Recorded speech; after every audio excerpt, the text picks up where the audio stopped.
Welcome back to হেনামনির রান্নাঘর। হেনামনির রান্নাঘরে আজ তৈরি হচ্ছে ডিম বিরিয়ানি। এটি একটি সহজ রেসিপি। আমরা অনেকেই মনে করি চিকেন বা মটন বিরিয়ানি শুধু টেস্টি হয়, কিন্তু সেটা একেবারেই সত্যি নয়। ডিম বিরিয়ানিও খেতে চিকেন বা মটন বিরিয়ানির থেকেও কোনো অংশে কম নয়। আশা করছি ভিডিওটি আপনাদের ভালো লাগবে, আর ভালো লাগলে লাইক কমেন্ট শেয়ার করতে ভুলবেন না। আমার চ্যানেল নতুন হয়ে থাকলে অবশ্যই আমার চ্যানেলটিকে সাবস্ক্রাইব করে দেবেন। আসুন তাহলে শুরু করি। এখানে আমি 700 গ্রাম বাসমতি চাল নিয়েছি। ভালোভাবে ধুয়ে নিয়ে 1 ঘন্টার জন্য আমি ভিজিয়ে রেখে দেব। এখানে একটি মিক্সিং জার নিয়েছি, একটি টমেটো কুচি দিয়ে দিলাম, আর কয়েকটি কাঁচা লঙ্কা এবং কয়েকটি দিয়েছি কাজু বাদাম। আমি এরকম একটি পেস্ট তৈরি করে নিয়েছি। এখন গ্যাসের ফ্লেম অন করে নিয়ে একটি কড়াই বসিয়ে দিয়েছি। প্রথমে আমি আলুগুলোকে ভেজে নেব, তার জন্য আমি 3 চামচ মতো তেল দিয়েছি। আলুগুলো দিয়ে দিলাম, অল্প একটু লবণ দিয়েছি, একটু কাশ্মীরি লঙ্কা গুঁড়ো দিয়েছি। এবার নেড়ে চেড়ে আমি ভেজে নেব। আমি সিদ্ধ করে ভাজছি না যেহেতু, তার জন্য আমি ঢাকা দিয়ে আলুগুলোকে ভেজে নেব, যাতে একটু সিদ্ধ হয়ে যায়। আলুগুলো আমার ভাজা হয়ে গিয়েছে, এখন তুলে নিচ্ছি। ওই তেলের মধ্যেই আমি ডিমগুলোকেও ভেজে নেব। আমি সব ডিমগুলোর মধ্যে ছুরির সাহায্যে দাগ করে নিয়েছি, যাতে মশলা প্রবেশ করতে পারে। ডিমের মধ্যে আমি অল্প একটু দিয়ে দিলাম কাশ্মীরি লঙ্কা গুঁড়ো। ডিমগুলোকেও আমি ভালোভাবে ভেজে নেব।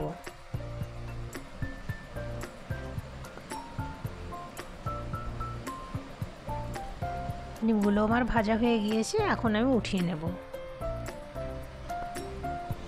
ঠিক এইভাবে লাল লাল করে ভেজে নিতে হবে। আমি আরেকটি প্যান নিয়েছি, আমি পর্যাপ্ত পরিমাণে দিয়ে দিলাম তেল। এখন 2 কাপ পেঁয়াজ আমি ভালোভাবে ভেজে নেব। ভেজে আমি পেঁয়াজের বেরেস্তা করে নেব, তার জন্য একটু সময় ধরে ভালোভাবে ভেজে নিতে হবে। পেঁয়াজ ভাজা হয়ে গিয়েছে, এখন আমি উঠিয়ে নিচ্ছি।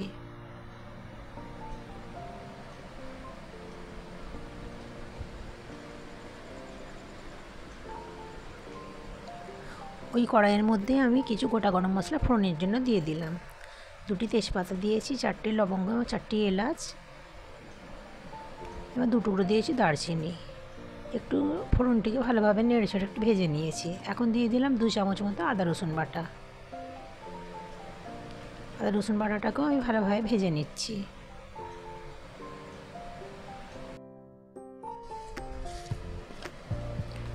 খুব ভালো করে আদা রসুন বাটা আমি ভেজে নিয়েছি। এখন দিয়ে দিচ্ছি 1/2 চামচ হলুদ গুঁড়ো, দিয়ে দিচ্ছি 1 চামচ জিরে গুঁড়ো, একটু জল দিয়ে দিলাম যাতে মশলাটা পুড়ে না যায়। এবারে দিয়ে দেবো 1/2 চামচ গোলমরিচ গুঁড়ো।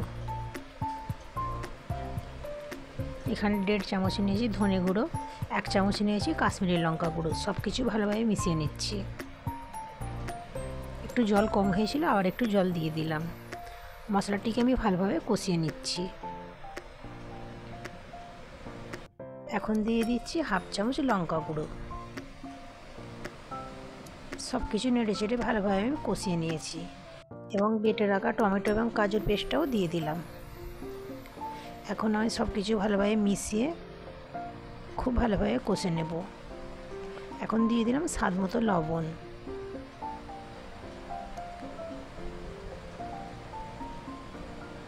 এবং ভেজে রাখা কিছু বেরেস্তা আমি দিয়ে দিচ্ছি।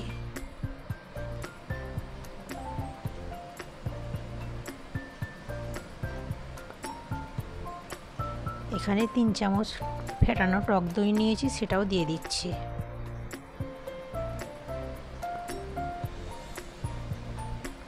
সব কিছু নেড়ে চেড়ে আমি মিশিয়ে নিয়েছি।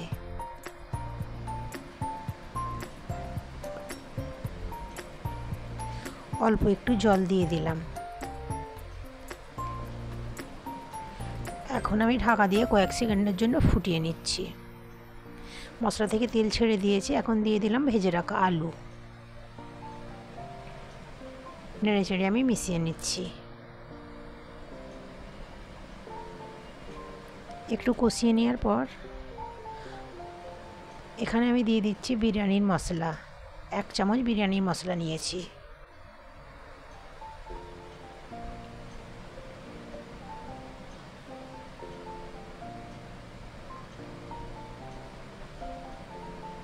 এখন ভেজে রাখা ডিমগুলো আমি এখন দিয়ে দিলাম।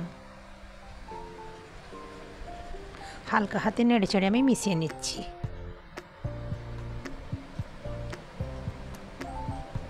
এখন আমি জল দিয়ে ঢাকা দিয়ে দেব। ঠিক এই রকমভাবে জল দিয়ে দিতে হবে, বেশি জল দিলে হবে না, ঠিক এই রকম জল দিতে হবে।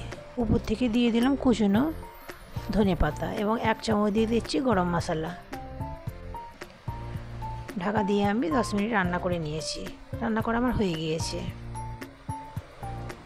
এখন আমি ভাতটা রান্না করে নেব। তার জন্য একটি হাঁড়ির মধ্যে পর্যাপ্ত পরিমাণে নিয়েছি জল এবং 1 চামচ দিয়েছি লবণ দিয়েছি এবং 2টি তেজপাতা, 4টি লবঙ্গ, 4টি এলাচ, এখানে 4টি গোলমরিচ নিয়েছি, 2টো দারচিনির টুকরো নিয়েছি এবং 1 চামচ লেবুর রস দিয়েছি এবং 2 চামচ দিয়ে দিলাম সাদা তেল।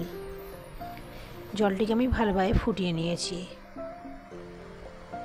আর ভিজে রাখা চালটা আমি দিয়ে দিলাম।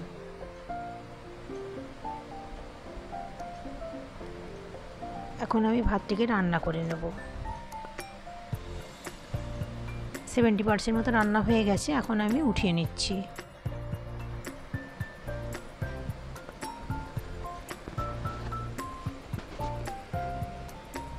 সব ভাতগুলো আমি ছেঁকে নিচ্ছি। এখন তরকারির মধ্যে থেকে আমি ডিমগুলো আলাদা করে নিচ্ছি। এখানে একটি বাটির মধ্যে আমি 1/2 কাপ দুধ, কিছুটা পরিমাণ জাফরান দিয়ে আমি গুলে নিয়েছি, 1 চামচ কেওড়া জল এবং 1/2 চামচ দিয়েছি মিঠা আতর। সব কিছু ভালোভাবে মিশিয়ে নিয়েছি। এখন বিরিয়ানিটা আমি রেডি করে নেব। তার জন্য আমি প্রথমে হাঁড়ির মধ্যে দিয়ে দিচ্ছি কিছুটা পরিমাণ ভাত এবং উপর থেকে এরকম তরকারিটা কিছুটা দিয়ে দিলাম।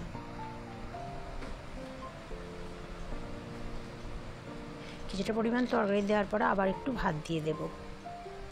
এরকম করে আমি 2টো লেয়ার তৈরি করে নেব।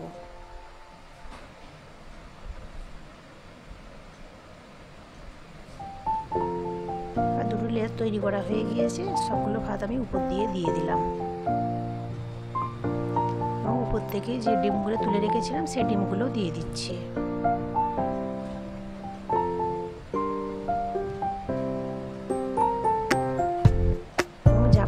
দুধ আমি উপর দিয়ে দিলাম এবং যে পেঁয়াজের বেরেস্তাটা আমি রেখে দিয়েছিলাম সেই পেঁয়াজের বেরেস্তাটাও দিয়ে দিলাম।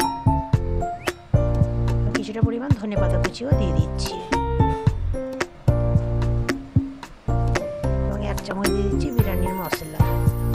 এখানে আমি 2 চামচ বাটার নিয়েছি, সেই বাটারটাও দিয়ে দিলাম। আপনারা এই বাটারের পরিবর্তে ঘিও দিতে পারেন। এখানে একটি গ্যাসের মধ্যে আমি একটা তাওয়া বসিয়ে দিয়েছি। গ্যাসের ফ্লেম আমি একদম লোতে রেখেছি। আধ ঘন্টা মতো আমি দম দিয়ে নিয়েছি এবং 10 মিনিট রেস্টে রেখে দিয়েছিলাম। এখন ঢাকনাটা খুলে আপনাদের দেখাচ্ছি। দেখতে যতটা লোভনীয় হয়েছে আর খেতে ভীষণই টেস্টি হয়। আপনাদের কেটে দেখাচ্ছি কতটা ঝরঝরে হয়েছে। এখন আমি একটি প্লেটের মধ্যে পরিবেশন করে নিচ্ছি। আপনারা দেখে নিশ্চয়ই বুঝতে পারছেন কতটা ঝরঝরে হয়েছে। খেতে কিন্তু দারুণ লাগে। এইভাবে একবার তৈরি করে দেখবেন, বাড়িতে সকলেই পছন্দ করবে। আশা করছি ভিডিওটি আপনাদের ভালো লেগেছে।